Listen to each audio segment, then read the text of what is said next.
ছিল তারপর পরে কিন্তু ওই লিগগুলি আর হয় না, টুর্নামেন্টগুলি হয় না, যে কারণে কনসিস্টেন্সি বা ধারাবাহিকটা আমরা হারিয়ে ফেলেছিলাম। তা আমাদের এখন লক্ষ্যমাত্রা থাকবে আমরা স্লো স্টার্ট করি, বাট এমন কিছু শুরু করবো যেগুলো আলটিমেটলি সাস্টেইনেবল থাকবে, যেগুলো এক বছর এক সিজনের পরে আবার বন্ধ হয়ে যাবে না। Same thing with our age ভিত্তিক tournament, same thing with our women tournaments. আর আরেকটা জায়গা আছে যে ফার্স্ট ডিভিশন বা মেট্রোপলিটন যেটা আপনারা বলতেছেন, আমরা চাচ্ছি যে ফার্স্ট সেকেন্ড থার্ড ডিভিশন যেন খালি ঢাকাতে না হয়। আমাদের মিনিমাম আমরা বলি যে 8টা বিভাগীয় শহর আছে, তাহলে 8টা বিভাগীয় শহরেও যেন আমাদের ফার্স্ট সেকেন্ড থার্ড এবং পাইওনিয়ার লিগগুলি হয়। তাহলে হবে কি, খেলা ডিসেন্ট্রালাইজড হয় অ্যান্ড অন্য অন্য লিগগুলো একটু গুরুত্বপূর্ণ পায়, খালি ঢাকাকে কেন। এর আগে আপনারা জানতেন যে ঢাকা লিগের একটা বড় চ্যালেঞ্জার ছিল চিটাগং লিগ। মানে চিটাগং লিগেও কিন্তু খেলোয়াড় বা ক্লাব কোনোভাবে বলতে পারবে না যে ঢাকার চেয়ে কম ছিল। তো লেটস হোপ যে মাল্টিপল লিগ সিস্টেমে আমরা চলে যাবো, বাট একটু লোয়ার লেভেলে, বাট ন্যাশনাল লেভেলে এই ঢাকা প্রিমিয়ার লিগটাই থাকবে। Thank you. আমরা শেষ প্রশ্ন দিব আনিস ভাই কাছে, ডেইলি স্টারের। আমি আনিস বলছি, ডেইলি স্টারের। তাই আমি দু একটা অবজারভেশন একটু বলতে চাই, আর দুইটা হয়তো কোশ্চেন থাকবে।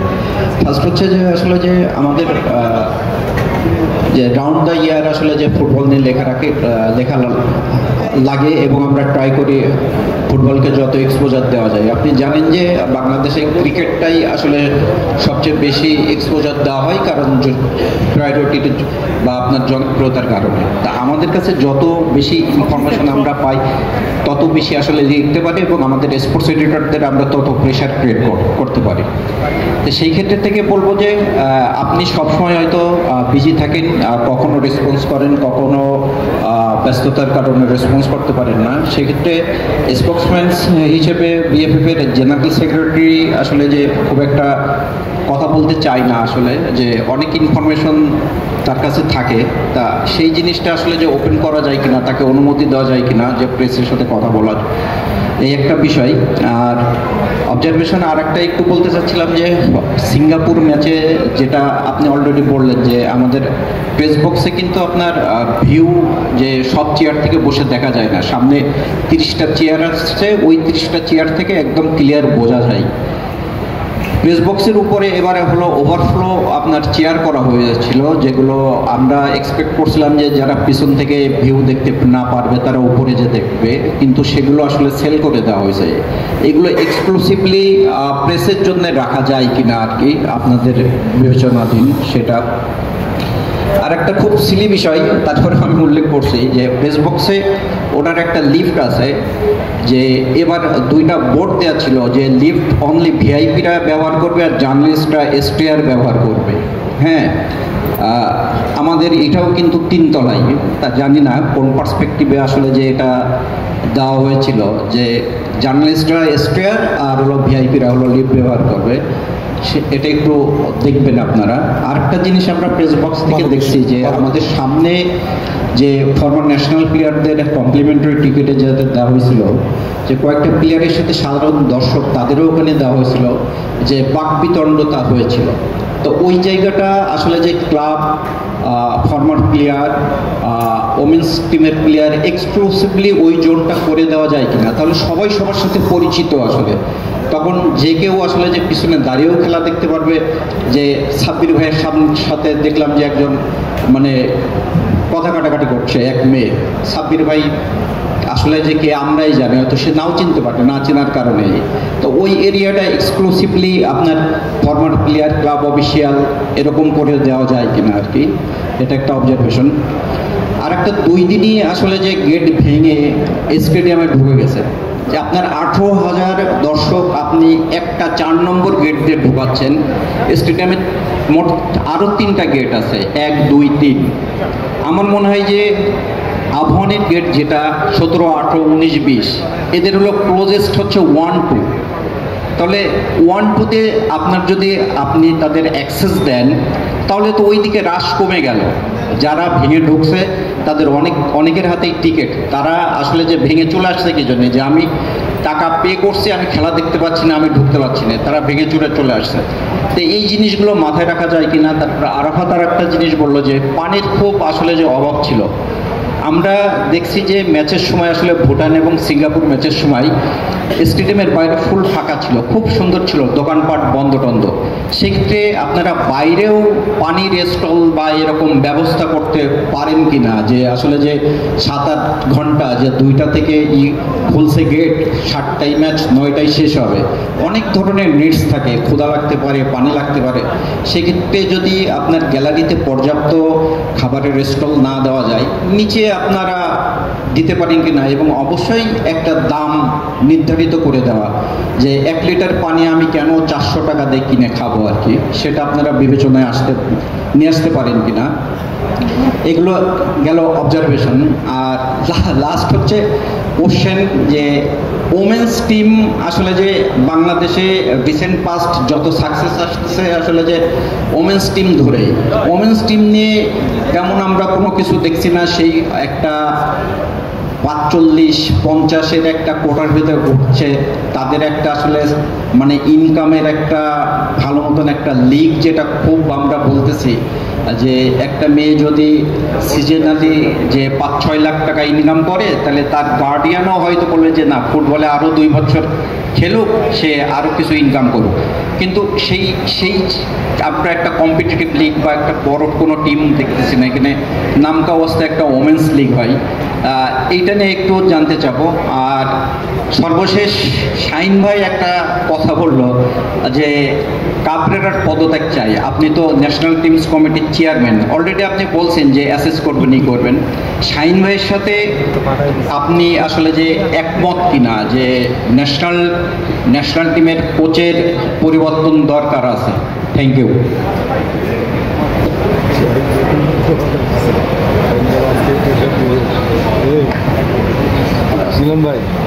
Thank you to the Daily Star. প্রথম কথা যে দ্যাট আমরা তো ডেফিনেটলি চাই যত তথ্য আমরা আপনাদেরকে দিতে পারি, সেটা আমাদের জন্য মোস্ট ইম্পর্টেন্ট। কারণ আমরাও দেখছি যে অনেক তথ্য মানে মিসকমিউনিকেট করা হচ্ছে, অনেক তথ্য ডিস্টর্ট করা হচ্ছে, আর কিছু কিছু ক্ষেত্রে মানে কোথা থেকে তথ্য আসতে কেউ জানেও না। তো আমরাও চাবো যে আমাদের থেকে যত রকমের তথ্য আমরা আপনাদেরকে দিতে পারি, যত ফাস্ট দিতে পারি, ততই আপনারা অথেন্টিকেট পাবেন অ্যান্ড ইনফরমেশনটা নিজেরাই তখন মানে সোর্স আকারে ব্যবহার করতে পারবেন। সেটা অনলি বেনিফিটস আস। অ্যান্ড সেটার জন্য আমরা আমাদের ডিজিটাল মিডিয়ার মাধ্যমেও আমাদের এখন সিন্স ফেসবুকটা ঠিক করছি, ওয়েবসাইটটাও আগামীতে ঠিক করবো, যেন all types of real time information and easily আপনারা পেতে পারেন। ভবিষ্যতে আমাদের ইভেন চিন্তাও আছে যে মিডিয়ার জন্য স্পেসিফিকলি ওই ওয়েবসাইটের সাথে সাথে একটা মোবাইল অ্যাপ দিয়ে দেওয়া, যেন আপনারা আপনাদের মোবাইলে আমাদের সব তথ্য রিয়েল টাইম নিতে পারেন, যেতেও পারেন, বা অ্যাক্সেস থাকলে আপনারা ডাইরেক্টলি আমাদের সার্ভার থেকে নিয়ে নিতে পারেন কিছু ডাটা বা হিস্টোরিক ডাটা, যেগুলি আপনাদের মাঝে মধ্যে লাগে বা উপকার হয়। So we are there, we just getting ready. আপনারা তো অনেকে জানেন না যে টিকেটের পাশাপাশি আমাদের কিন্তু বাফুফের কিন্তু ইন্টারনাল সার্ভারও হ্যাক হয়েছিল, যেটার জন্য হ্যাকার্সরা কিন্তু চেয়েছিল কি একটা আর্থিক পরিমাণ টাকা দিলে তারা আবার এটাকে আনহ্যাক করে দিবে। কিন্তু গুড নিউজ ইজ যে বাফুফের সার্ভারে অমন তথ্য এমন ছিল না আগের থেকে, খালি ইমেল টিমেল ছাড়া। তার মধ্যে যার নামে যান, আমরা নতুন করে সার্ভার নিয়ে নিচ্ছি। But the issue is that এইসব সাইবার অ্যাটাক্স আর রিয়েল, অ্যান্ড ভবিষ্যতে এটা আরও আসবে। Issue is that misinformation in the cyber world is also real. তো আমাদেরও আরও একটু কষ্ট করতে হবে রাইট ইনফরমেশনগুলোকে আপনাদের সামনে তুলে ধরা।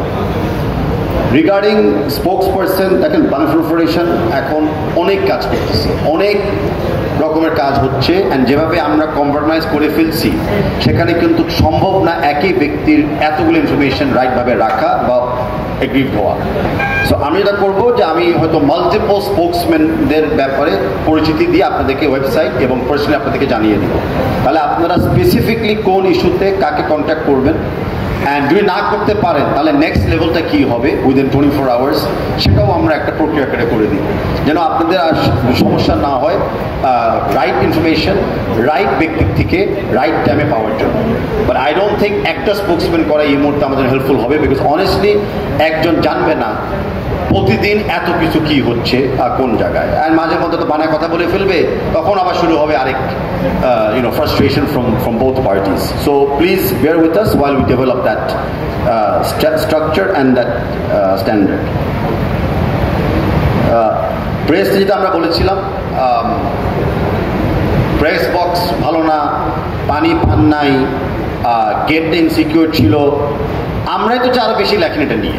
মানে আমি তো আপনাদের এনকারেজ করতেছি যে এইগুলো নিয়ে আরেকটু বেশি হাইলাইটস করেন, because these are the fundamental problems যেটা বর্তমান কর্তৃপক্ষদের সাথে আমাদের মানে মানে একটু মানে কোঅর্ডিনেশন অভাব হয়ে গেছে। আপনারা জানেন যে ঢাকা স্টেডিয়ামের বর্তমান নিরাপত্তার জন্য পুলিশ প্রশাসনও জড়িত ছিল, র্যাব জড়িত ছিল, কমান্ডিং আর্মি ক্যাম্প জড়িত ছিল, সোয়াট জড়িত ছিল, আর আমাদের প্রাইভেট সিকিউরিটি ছিল। নাও আমি মানে প্রকাশ্যে বলছি না কিছু, আপনারা বুঝে নেন যে 6টা সংস্থার যদি 6 রকমের স্ট্যান্ডার্ড থাকে বা 6 রকমের প্রায়োরিটি থাকে, তাহলে কি হয় ওই জায়গায়। কিছু কিছু ক্ষেত্রে পানি যেটা ঢুকছে বাকি সাপ্লাই বন্ধ হয়ে গেছে, বাড়ি থেকে আসতে পারে নাই ফর ন্যাচারাল রিজনস। আপনারা দেখছেন যে অনেক কষ্ট করে ভুটান ম্যাচের সিন্স অপ্রত্যেকের ঘটনা হয়েছিল ওভার ক্রাউডিংয়ের জন্য। আমরা এখন গেটের বাইরে কিন্তু লাইন আপটা করেছিলাম, মানে আউটার গেটের বাইরের থেকে। তো এইসব জায়গাতে আমি এক্সকিউজ দিচ্ছি না, আমি আপনার রিজনগুলো আমি দিচ্ছি যে আমাদেরকে কিন্তু এনএসসি থেকেও কিছু রুলস মেনে চলতে হয়। কারণ আপনারা যখন লেখালেখি করেন বা এগুলো তুলে ধরেন, আমাদেরও সুবিধা হয় কর্তৃপক্ষ থেকে বোঝানোর জন্য যে না, এটা আমাদের কথা না, এটা অ্যাকচুয়ালি যারা ছিল জনগণের কথা। রিগার্ডিং দ্য পোস্টার যেখানে লেখা আছে ভিআইপি অনলি লিফট ব্যবহার করবে, এটা অ্যাবসলিউটলি রং ছিল। মানে আমি বাফুফের পক্ষ থেকে ক্ষমা চেয়ে নিচ্ছি আপনাদের কাছে যারা এই এক্সপিরিয়েন্সটা ফেস করেছেন, বাট আমাদের থেকে ভেরি ক্লিয়ার পলিসি, আমরা সবাই সেম, কারো বেনিফিট নাই। হয়তো এন্ট্রি এক্সিট ডিফারেন্ট হতে পারে কারোদের জন্য, বাট ডেফিনেটলি লিফট এবং স্টেয়ারকেস সবার জন্য is free and it's empty. And এটা ডেফিনেটলি আমি নিজেদেরকেও শিক্ষা নিয়ে নিচ্ছি, অ্যান্ড আমি আমার ম্যানেজমেন্টকে ওয়ার্ন করে ফেলতে এরকম যেন কখনো এরকম আর না হয়। রিগার্ডিং সিটিং আমরা ডেফিনেটলি বললাম যে স্পেসিফিক সিটিং নিয়ে আমি কথা বলছি না, বাট সিটিং যে আরও বেটার করা যায় বা সিটিং সেকশনগুলোকে যেন ভিজিবিলিটি ইমপ্রুভ করা যায়, সেগুলো নিয়ে আমরা ডেফিনেটলি যে কোনো সলিউশন করতে পারি, আমরা সেই সলিউশনটা করব। রিগার্ডিং সিটিং অফ স্পেসিফিক এলাকা অফ প্লেয়ার্স, দেখেন আমি আপনাদেরকে অনুরোধ করি, আপনারা আমাদের হাতকে জিম্মি করেন না, আমাকে বক্সিং করেন না। এই সাবেক প্লেয়ারের ডেফিনেশনটা কি কেউ কি বলতে পারবেন আমাকে? কারা সাবেক প্লেয়ার? কয়দিন খেলে সে সাবেক প্লেয়ার হয়ে গেল? কোন লেভেলে খেললে সে সাবেক প্লেয়ার হয়ে গেল? আমাদের জন্য it's a very difficult moment. আমরা চেষ্টা করেছিলাম অনেককে অনার করার জন্য, বাট ইটস আনফর্চুনেট আমরা অনার করতে হয়তো পারি নাই, বাট কেউ নিজেদের অনারও রাখতে পারে নাই। যে ঘটনার ব্যাপারে আপনি বলতেছেন, আমি রিকোয়েস্ট করি মিডিয়াদেরকে নিজেদের ইনভেস্টিগেশন করার জন্য, বিকজ আমাদের ইনভেস্টিগেশন হ্যাজ শোন উইথ ভিডিও ক্লিয়ার কাট যে যেই সাবেক প্লেয়াররা একটা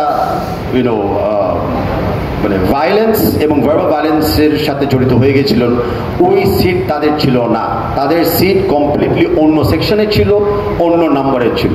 এখন আপনি যদি আরেকজনের সিটে যায় উৎপাত করেন, এই দায়ভারটা আপনারই নিতে হবে।